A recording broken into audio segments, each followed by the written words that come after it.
I'll be turning this into this. Now I need some tools to get started. I'll take one of these, one of those, glasses for the safety, maybe one of this, and this should be good for now.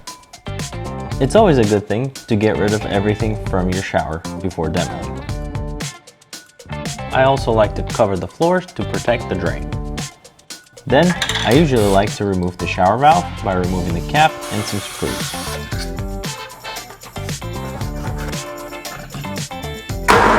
And here's what our valve looks like. Then, a pair of channel locks usually does the trick to remove the shower head.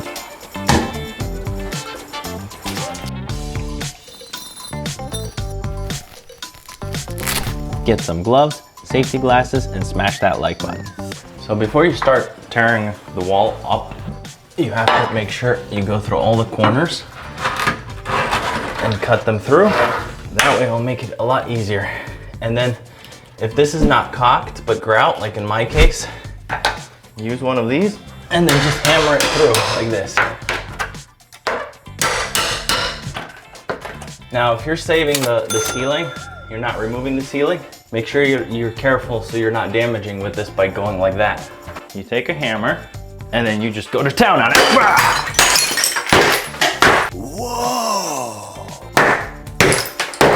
Let's do an experiment. Let's see if I can take this hammer and with one shot make a hole in this. Ready? Let's do this. Nope. Let's do it again. Oh, that's not fair. It's the same hole. Let's try again. There we go.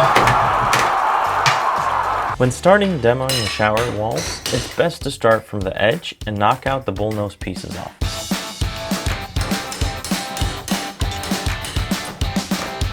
Then I started hammering through the walls, section at a time, and attempting to pry it off. This way I can remove big sections at a time.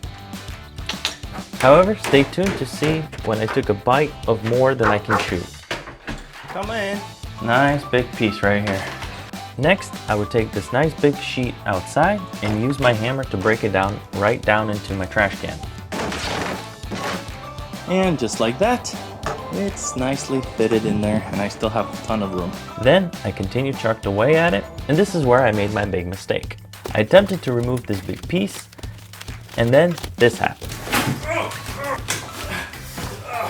The bottom piece basically just snapped, as you can see here, making the top go right into my leg. My leg was bruised for about a month after this incident. Anyway, this didn't stop me from continuing to remove the rest of the walls. I just made sure to take smaller pieces this time, and that seemed to work out. And if you're interested, check out how I removed the shower floor next.